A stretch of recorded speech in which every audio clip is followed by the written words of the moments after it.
여러분, 2021년 두 번째 주일입니다. 클라우드 교회 예배 함께 하시는 분들을 주님의 이름으로 축복합니다. 우리 한 번 더 인사할까요? 사랑합니다. 축복합니다. 사랑합니다. 축복합니다.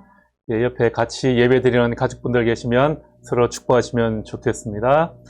예, 클라우드 교회에 등록하셔서 신앙생활을 하기를 원하시는 분들은 연락 주시기 바랍니다. 홈페이지에 연락처가 남아 있으니까 여러분들 홈페이지 방문하셔서 새가족 등록 안내 보시고 이렇게 등록하시면 새가족 서비스를 받으실 수 있고요. 또 우리 소그룹을 통해서 함께 신앙생활을 하실 수 있습니다. 온라인으로만 예배 드리고 지금 코로나 때문에 함께 모일 수가 없기 때문에 교회에 함께 예배를 드리지 못하다 보니까 등록하는 것도 쉽지가 않습니다. 혹시 온라인으로 예배를 드리시는 분들, 함께 신앙생활을 원하시는 분들이 있으시면 연락처 확인하셔서 그렇게 메시지를 남겨주시면 저희가 연락드리도록 그렇게 하겠습니다. 그래서 함께 또 신앙생활 하실 수 있게 되기를 바라겠습니다. 예, 주일 예배는 이렇게 유튜브를 통해서 라이브 방송을 하고 있습니다. 주일에는 버퍼링이 생각보다 많이 생기네요. 제가 새벽 기도에 유튜브 방송 올릴 때는 거의 버퍼링이 생기는 경우가 없었는데 주일 예배 때는 항상 이렇게 버퍼링이 생깁니다. 전 세계 모든 교회들이 지금 이 시간대 예배를 드려서 그런지 아무튼 예, 그렇습니다. 예, 방구석 일렬 예배입니다. 주변에 또 그리스도를 하나님을 소개하고 싶은 분들이 계시면 여러분들 초대하셔서 그렇게 함께 예배 드리시고 또 저희 교회를 소개해 주셔서 함께 신앙생활을 하실 수 있으면 좋겠습니다. 클라우드 교회 전도 방법은 링크를 공유하는 것입니다. 주일 예배는 주일 이 시간 10시 30분에 예배 드리고요. 그리고 새벽 묵상 시간은 월요일부터 금요일까지 새벽 5시 30분에 말씀을 함께 나누고 있습니다. 그리고 새벽 묵상의 진도에 맞추어서 우리가 성경 일독을 하고 있습니다. 여러분들 성경 읽기에도 동참해 주시기 바라겠습니다. 예, 여러분 신년 말씀 카드 여기 제가 우편으로 발송을 했습니다. 지난주 수요일에 발송을 했는데 아마 폭설하고 또 날씨가 춥다 보니까 발송이 조금 늦어지는 것 같습니다. 예, 가까운 저희 동네는 우편으로 보냈는데 어제 다 받으셨다고 연락이 왔더라고요. 그런데 조금 먼 곳은 아직까지 우편 발송이 되지 않은 것 같습니다. 조금만 기다리시면 이렇게 말씀 카드가 가니까요. 예, 카드를 이 나무 받침대에 이렇게 딱 꽂아서 책상 위에 올려 두시면 됩니다. 아마 내일이나 모레쯤에는 여러분들 가정에 다 도착하지 않을까 생각이 됩니다. 여러분들 받으시면 인증사진 하나, 인증샷 찍어서 페이스북이나 이렇게 올려주시면 좋을 것 같고요. 예, 그렇게 하시면 될 것 같습니다. 네, 그리고 헌금 안내 좀 드리도록 하겠습니다. 저희 클라우드교회 헌금은 크게 두 가지입니다. 11조하고 감사헌금 두 종류가 있습니다. 11조는 자기 소득의 10분의 1을 하나님께 드리는 것이고요. 11조의 의미는 우리에게 물질을 주신 분이 하나님이시다. 그 하나님의 은혜를 생각하면서 우리는 이 물질을 맡은 청지기로서 우리의 삶의 주인이 하나님이시다라는 것을 고백하는 것입니다. 그 고백의 표시로 예물을 드리는 것이고요. 감사헌금은 매일의 삶을 인도하시는 하나님의 은혜에 감사하는 그런 감사의 표시입니다. 크게 이렇게 두 가지의 헌금이 있고요.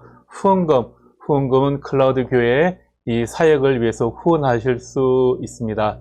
헌금하실 때는 이름과 헌금 종류를 표시하셔서 온라인으로 그렇게 헌금하시면 됩니다. 온라인 헌금에 대한 안내는 홈페이지에 들어가 보시면 있고요. 또 유튜브 지금 방송 나가고 있는데 밑에 그 더보기 창이 있으시죠. 교회를 소개하는 안내 창이 있는데 안내창 들어가 보시면 그곳에 또 헌금에 대한 안내문들이 있으니까 여러분들 그 부분 참고하시면 될 것 같습니다. 예, 광고상 이것으로 마치고요. 하나님의 말씀을 우리 함께 읽는 시간 가지도록 하겠습니다. 하나님의 말씀 함께 찾아보겠습니다. 하나님께서 오늘 우리에게 주시는 말씀은 출애굽기 2장 23절에서 25절까지의 말씀입니다. 세월이 많이 흘러서 이집트의 왕이 죽었다. 이스라엘 자손이 고된 일 때문에 탄식하며 부르짖으니 고된 일 때문에 부르짖는 소리가 하나님께 이르렀다.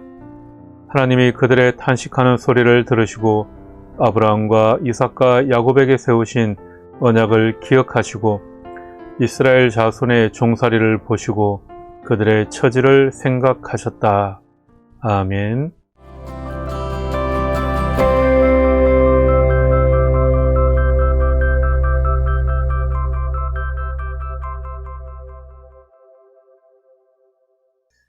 예, 하나님의 말씀을 나누는 시간입니다.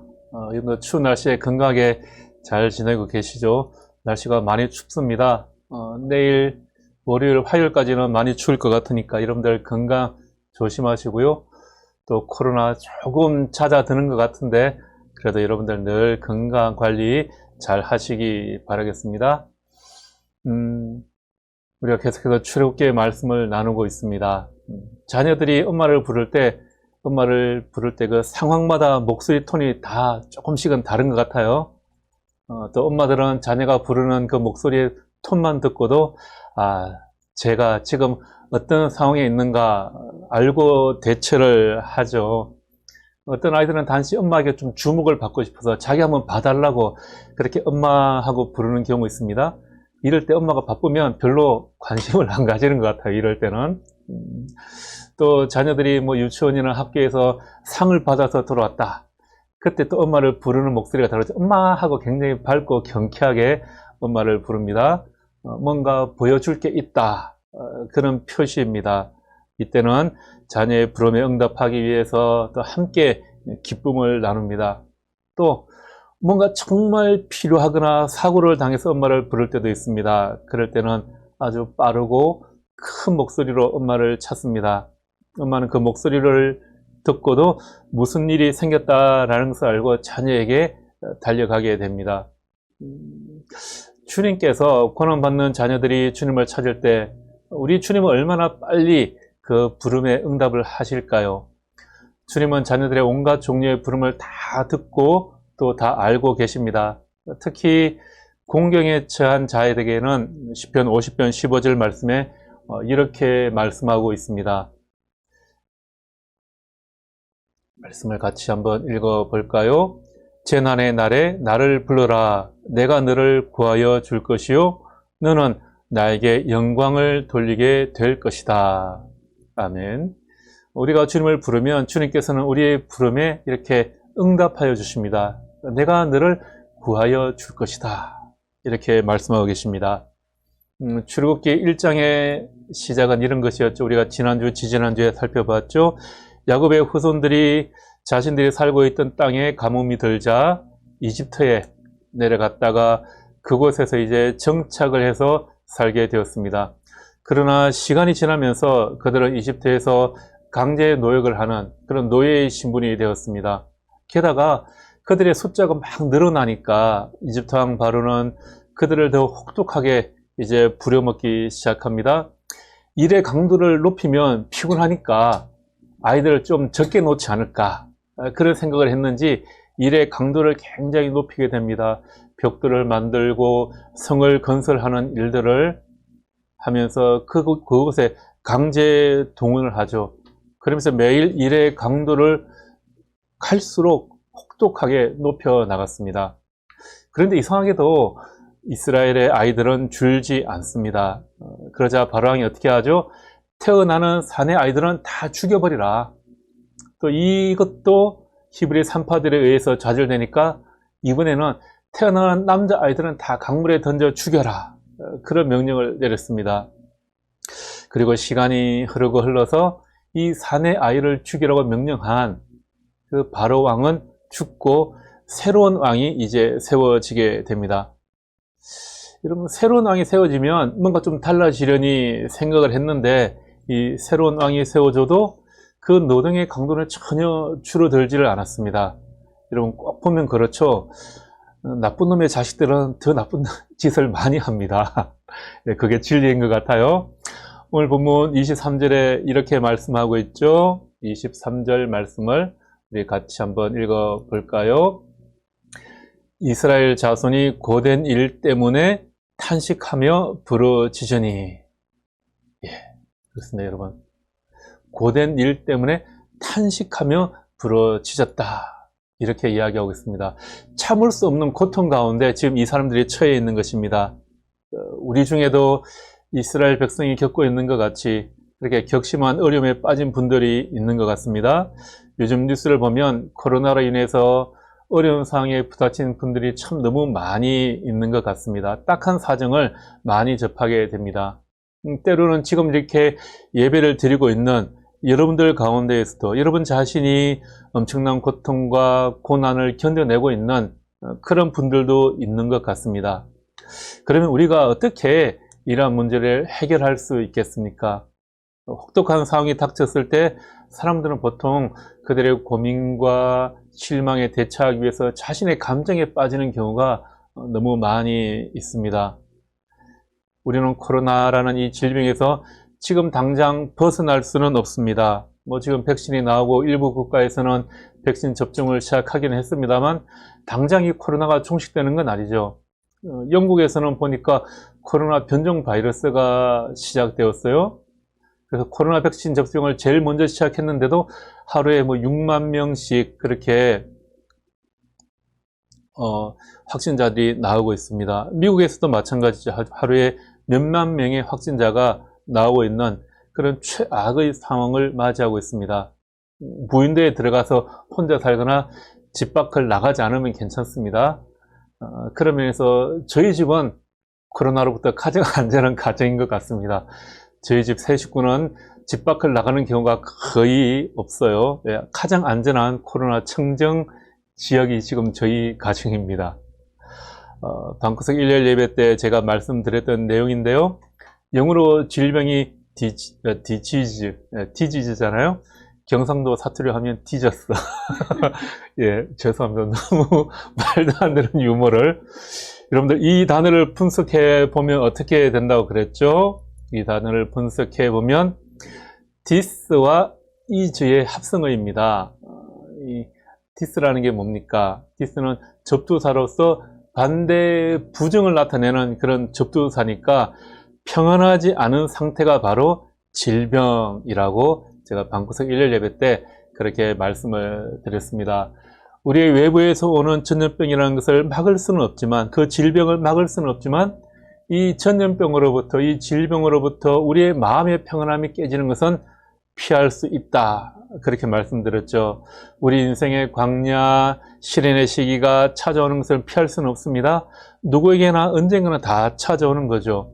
그런데 그러한 시련으로부터 오는 우리의 마음의 불편함, 고통, 평안함이 깨지는 것은 우리가 피할 수 있다. 그렇게 말씀드렸습니다. 견디기 힘든 어려움이 다가왔을 때, 그래서 우리는 주님께 구해야 할 때입니다. 그때가 주님께 구해야 할 때입니다. 우리는 고난의 시기에 주님을 찾아야 합니다. 이스라엘 백성이 지금 하나님께 탄식하고 있습니다. 탄식하고 있다. 그렇게 말씀하고 있습니다. 그리고 그 부르짖는 소리가 하나님께 이르렀다라는 것입니다. 탄식하고 부르짖는다라는 것은 우리가 하나님께 간구하고 부르짖었더니 그 소리가 하나님께 올라갔다. 예, 그런 의미입니다. 여러분, 그렇지 않나요? 우리가 예수만 믿으면 우리 인생의 문제는 다 끝나고 행복만 넘치는 것이 아닙니다. 예수를 믿어도 우리 인생의 문제는 계속해서 생깁니다. 하지만 행복하게 살아가는 방법을 우리가 알게 되는 것입니다. 마음의 평안함이 깨지는 것을 막아낼 수 있는 방법을 우리가 알게 됩니다. 고난 겪는 이스라엘 백성의 반응은 탄식하는 것이었습니다. 탄식한다는 것은 신음하며 우는 것입니다. 지금 코로나로 고통을 받고 있는 많은 분들이 눈물을 흘리고 있을 것 같습니다. 뉴스에 나오는 그 영세 자영업자들의 상황을 보면 매우 힘든 상황이라고 합니다. 너무 힘든 상황에 부닥쳐 있어서 눈물밖에 나올 것이 없다. 그런 분들이 많으셔요. 그런데 여러분, 우리가 우는 것이 감정적으로는, 감정을 해소할 수는 있지만 울음만으로는 문제가 해결되지 않습니다. 이스라엘 백성은 울면서 부르짖었습니다. 누구에게 부르짖습니까? 하나님에게 부르짖었습니다. 하나님께 부르짖었더니 하나님께서 그 탄식하는 소리를 들으셨다. 그렇게 말씀하고 있습니다. 하나님께서는 우리가 우는 소리를 듣고 계시지만 우리가 필요로 하는 것을 하나님께 부르짖기를 원하고 계십니다. 자녀들이 울며 떼를 쓰는 경우들 있잖아요. 그때 엄마들은 저놈이 지금 무엇을 원하는구나 다 알고 있습니다. 그때 우리 엄마들이 뭐라고 하죠? 원하는 것을 좀 이야기하라고. 네가 원하는 게 있으면 울지만 말고 이야기하라 그러죠. 원하는 것이 무엇인지 정확하게 말하라는 겁니다. 사실 엄마들은 자녀가 뭘 원하는지 다 알고 있죠. 얘가 지금 장난감을 사달라고 떼를 쓰는 건지, 배가 고픈 건지, 휴대폰 게임을 하고 싶다는 건지 다 알고 있습니다. 공부를 하고 싶어서 떼를 쓰고 울고 있는 아이들은 없겠죠. 어쨌든 우리 부모들은 그 아이들의 울음소리에 담긴 의미를 다 알고 있습니다. 그렇지만 울며 떼만 쓰지 말고 원하는 바를 정확하게 듣고 싶어 합니다. 어려운 상황이라고 탄식만 하지 말고 하나님께 구하시기 바랍니다. 그렇게 부르짖었더니 하나님께서는 그들의 탄식하는 소리를 들으셨다. 그렇게 말씀하십니다. 주님이 듣는다라는 것은 그냥 귀로 듣고 스쳐 지나가는 것이 아니라 그 소리를 듣고 대답할 준비를 하고 계시는 것입니다. 부르짖는 사람의 상황을 알고 외면하지 않겠다. 그런 말씀인 거죠. 주님께서는 그들의 부르짖는 소리를 들으시고 아브라함과 이삭과 야곱에게 세우신 약속을 기억하셨다 말씀하십니다. 하나님이 기억하셨다. 여러분, 하나님이 아브라함에게 한 약속이 400년 전의 일이었죠. 우리가 요즘 새벽에 창세기를 읽으면서 아브라함과의 언약을 몇 번 말씀드렸습니다. 하나님이 아브라함과 세운 약속이 400년 전의 일이니까 너무 오래되어서 까먹고 있다가 이스라엘 백성들이 울부짖으며 기도하니까 그때 가서야 그래 맞아 우리 그때 약속했었지 그렇게 다시 기억해냈다 그런 의미가 아닙니다. 하나님은 항상 잊지 않고 생각하고 계십니다. 늘 하나님의 마음에 두고 계십니다. 그 느헤미야서에 보면 느헤미야가 주님께 기도하면서 당신의 종 모세에게 한 말을 기억하여 주시기 바랍니다. 이렇게 하나님께 이야기하는 장면이 나옵니다. 느헤미야 1장 8절 9절 말씀에 나오는 내용인데요. 이것도 우리가 새벽 기도 때 나누었던 말씀입니다. 느헤미야 1장 8절을 보면 주님의 종 모세를 시키시어 하신 말씀을 기억하여 주십시오. 또 1장 9절에서는 이제 기억하여 주십시오. 이렇게 하나님께 요청하고 있습니다. 하나님께 하나님 잊지 말고 기억해 주세요. 우리 자녀들이 아빠한테 아빠 생일 선물 잊지 마 기억하고 있지 이렇게 매번 닥달하는 것처럼 하나님이 혹시라도 잊어버렸을까봐 하나님 잊지 말고 기억해 주세요. 기억하고 있죠? 이렇게 아주 당당하게 요구하는 것입니다. 느헤미야는 하나님이 과거의 한 말을 하나님께 상기시키고 있습니다. 다윗도 그랬고요. 아브라함도 모세도 마찬가지로 하나님께 약속을 기억하여 주시라고 그렇게 기도합니다. 왜 우리가 하나님께 상기시켜야 하는 겁니까? 하나님이 약속하셨던 것을 잊어버리실까요? 아니죠.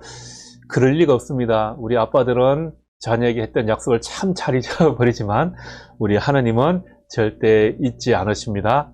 그러면 왜 우리가 하나님께 잊지 말고 기억하여 달라고 이렇게 요청해야 하는 겁니까? 우리의 하나님은 하나님께서 약속하신 것을 잊지 않으시지만 우리가 기억하기를 바라시기 때문입니다. 무슨 의미입니까? 하나님은 약속을 잊어버리지 않으십니다. 하나님께서 우리에게 말씀하신 약속을 그런데 우리가 잊어버리고 우리가 하나님께 요청하지 않는다라는 것입니다. 하나님께서 우리가 하나님께 요구하기를 원하시는데 우리가 그 약속을 잊어버리고요. 우리가 하나님께 요구하지 않는 경우가 너무 많다는 것입니다. 하나님께서 하신 말씀을 기억해 달라고 요청하는 것은 우리가 그 약속을 잊지 않고 그 약속을 우리가 붙들고 있다라는 그런 의미인 것입니다. 예수님께서 말씀하셨죠. 마태복음 7장 7절에 주님께서 우리에게 뭐라고 말씀하셨습니까? 구하여라. 그래야면 하나님께서 너희에게 주실 것이다. 찾아라. 그래야면 너희가 찾을 것이다. 문을 두드려라. 그래야면 하나님께서 너희에게 열어주실 것이다. 주님께서 그렇게 우리에게 약속하여 주셨습니다. 성경 말씀이 우리에게 하신 약속입니다. 그 약속의 말씀을 잊지 말고 하나님께 당당히 구하시기 바랍니다. 주님께서 우리에게 말씀하십니다. 구하라고, 찾으라고, 그러면 우리에게 주실 것이다. 그렇게 말씀하셨습니다.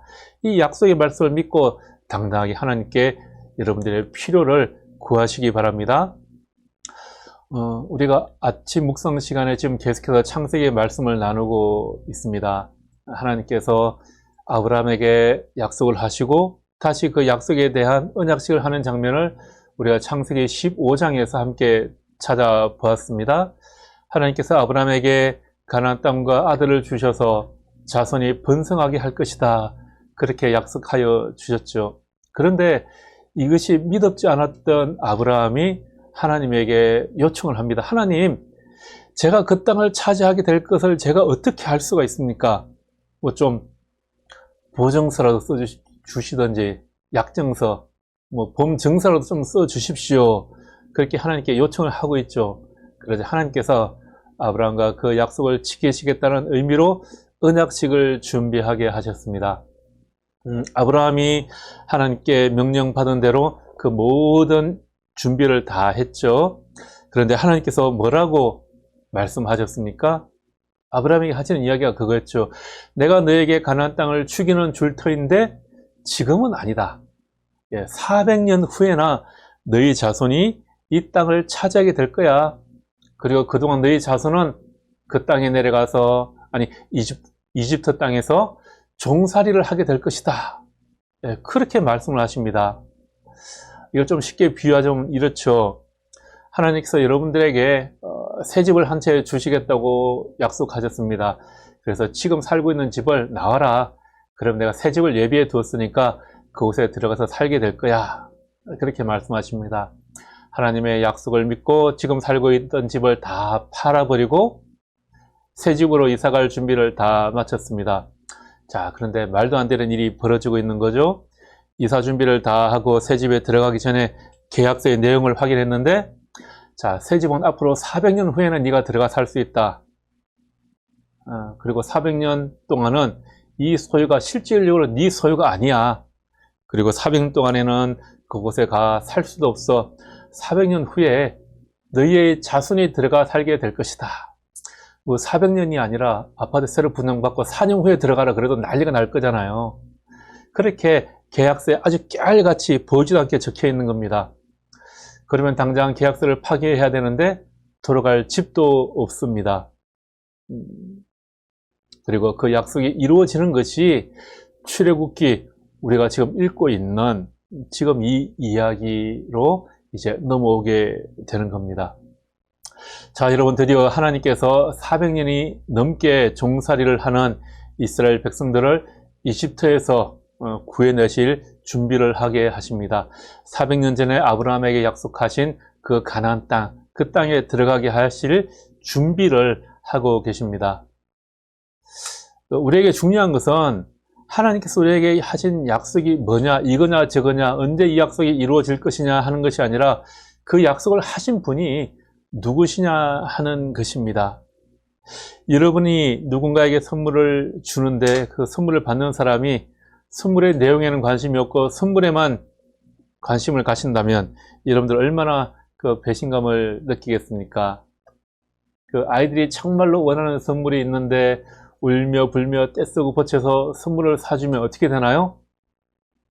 선물을 사주기 전까지는 엄마 아빠를 뚫어지게 바라보지만 선물을 받는 그 순간 온통 선물에만 관심이 가고 엄마 아빠는 더 이상 관심도 가지지 않습니다. 이럴 때 배신감 느끼시죠? 뭐 아이들이야 그럴 수 있다 하지만 우리의 신앙은 선물만 바라보는 신앙이 아니라 선물을 주시는 하나님을 바라보는 신앙이 되어야 할 줄 믿습니다. 우리의 구원은 우리 믿음의 수준에 달린 것이 아니라 우리에게 예수님께서 우리를 위해 하신 그 일에 달려있다라는 것입니다. 우리가 믿음으로 구원을 받습니다. 그런데 우리가 믿음으로 구원을 받는다라는 것은 우리가 회개를 많이 하거나 또 우리의 믿음의 깊이가 깊어져야만 하나님이 우리를 사랑하신다. 그런 의미가 아니라는 거죠. 이 부분도 우리가 새벽 묵상 시간에 살펴보고 말씀드렸던 내용입니다. 아침에는 창세기를 묵상하고 주일에는 출애굽기를 지금 살펴보다 보니까 마침 이번 주간이 창세기의 그 내용과 출애굽기의 내용이 계속해서 이어지고 있습니다. 그래서 새벽에 나누었던 말씀을 오늘은 계속 반복해서 말씀드리게 됩니다. 믿음이란 무엇이냐? 믿음으로 구원받는다라는 것은 무엇이냐? 여러분, 믿음으로 구원받는다라는 것은 우리의 믿음의 크기를 말하는 것이 아니라 우리의 믿음의 대상에 관한 이야기입니다. 여러분들 이거 잘 기억해 두셔야 합니다. 믿음으로 구원받는다라는 것은 우리 믿음의 대상에 관한 이야기다. 이 사실을 잘 기억하시기 바랍니다. 우리에게 약속하시면 우리의 믿음의 대상이 누구냐 하는 것입니다. 믿음으로 구원받는다라는 것은 내 믿음의 점수가 80점 이상은 되어야 한다. 그런 게 아니라는 거죠. 여러분들 자녀들이 학교에서 시험을 봤는데 80점 밑으로 내려가면 죽는다. 집에서 살아남지 못한다. 그런 의미가 아닙니다. 운전면허 시험을 보는데 커트라인이 있잖아요. 커트라인 이하로 되면 떨어진다. 그게 아니라는 것입니다. 새벽 시간에 말씀드렸던 내용인데요. 두 사람이 비행기를 타고 있다고 한번 생각을 해 보십시오.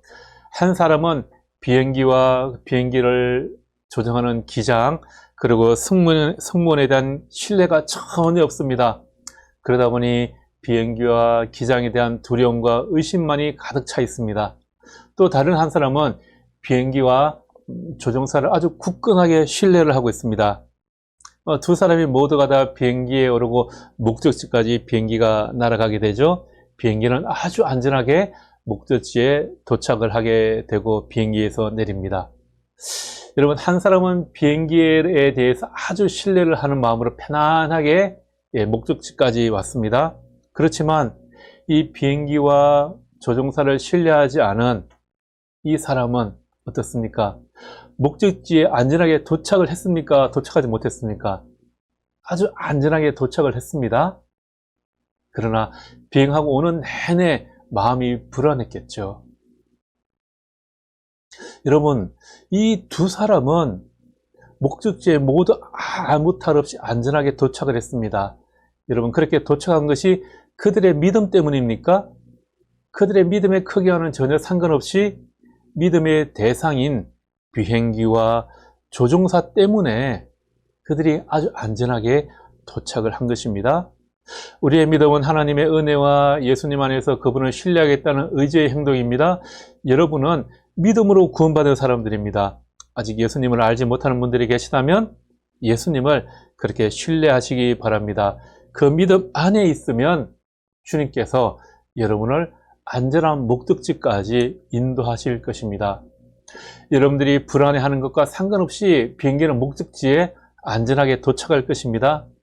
여러분, 그러니까 안전한 비행기 안에서 그렇게 비행하는 내내 불안해하는 것이 얼마나 바보스러운 짓입니까? 믿음은 신뢰의 대상을 나로부터 하나님에게로 옮기는 일입니다. 다시 한번 따라서 읽어볼까요?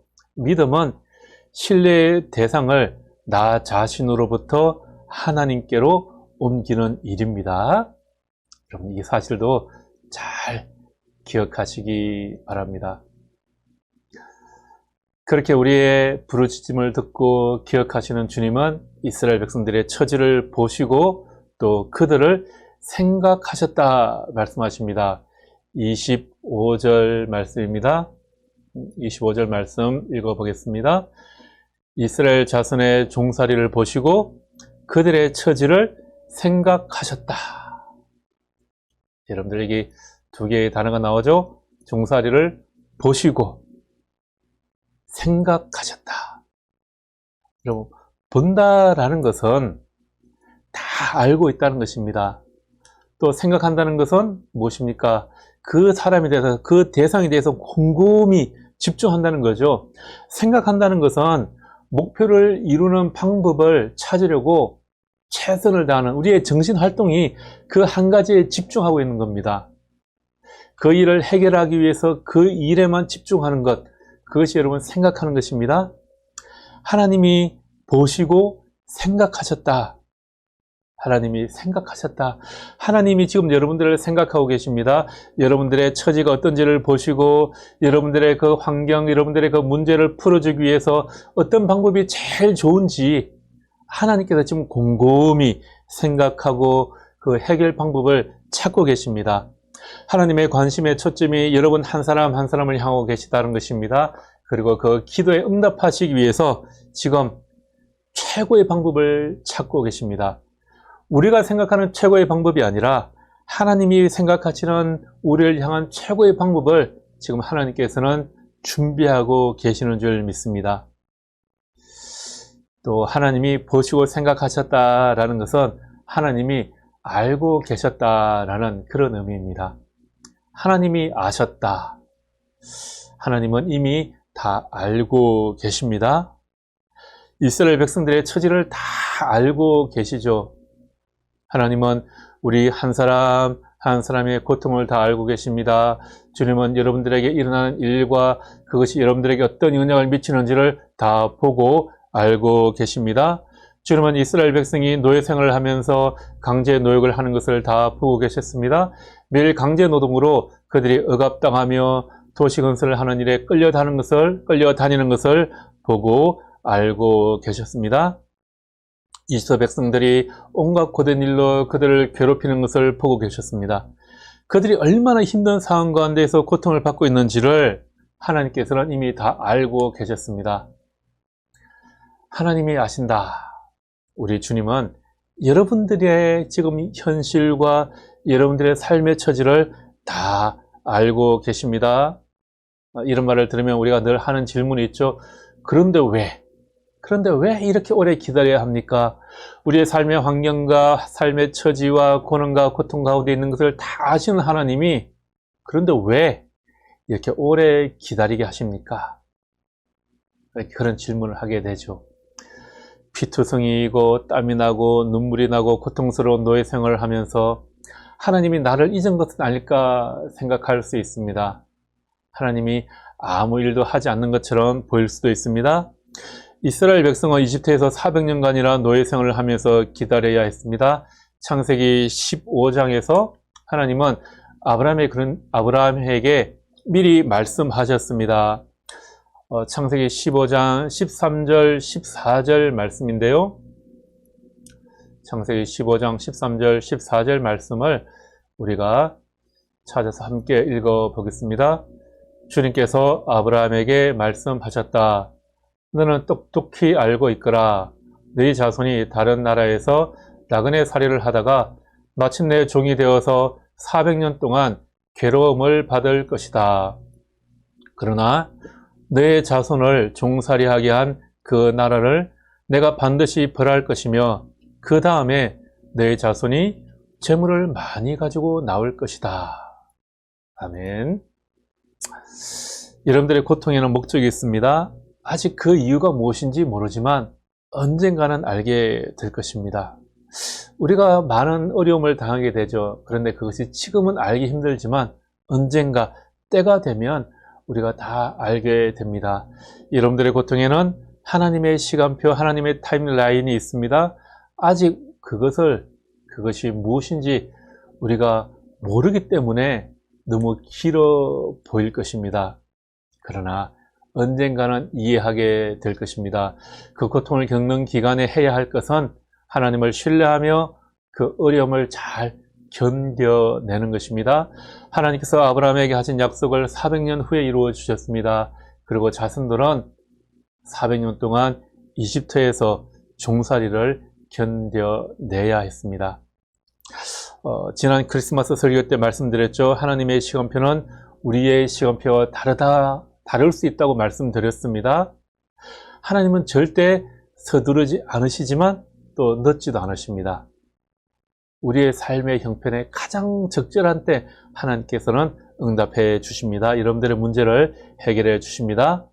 또 하나님의 타이밍에는 어려움이 따르기도 합니다. 이스라엘 백성을 구원하시려고 작정하셨을 때 이스라엘 백성들은 지금 이집트에서 최고의 고난이 최고조에 달할 때였습니다. 또 하나님은 적절한 때 즉시 무엇이든지 하실 수 있습니다. 하나님께서는 이스라엘 백성들을 이집트에서 구해내시기로 작정을 하셨습니다. 이집트는 당시 최강의 나라였습니다. 여러분들 노예 생활을 하고 있는 이스라엘 백성이 어떻게 반역을 하고 그곳에서 탈출을 하고 나올 수가 있겠습니까? 그런데 하나님께서는 가장 적절한 때 하나님의 뜻을 실천해 나가십니다. 그래서 이사야 60장 22절에 이렇게 말씀하고 있죠. 때가 되면 나 주가 이 일을 지체 없이 이루겠다. 때가 되면 주님께서 우리에게 이렇게 말씀하고 계십니다. 하나님께서는 여러분들의 상황과 문제를 다 보고 생각하고 알고 계십니다. 고난 중에 하나님께 도움을 구하십시오. 주님이 듣고 계십니다. 그리고 기억하고 계십니다. 그리고 때가 되면 하나님께서 응답해 주실 것입니다. 하나님은 여러분들의 기도를 들으시고 또 여러분들을 기억하시고 여러분들을 보시고 여러분들의 처지를 알고 계십니다. 여러분, 우리 한번 따라해 보실까요? 하나님은 나의 기도를 들으시고 나를 기억하시고 나를 보시고 나의 처지를 아신다. 여러분, 이번 한 주간 2021년 매일의 삶에서 이 사실을 꼭 기억하실 수 있게 되기를 바라겠습니다. 그리고 여러분들의 삶에서 놀라운 일을 이루어 나가시는 그 하나님을 경험하시기를 축복드립니다.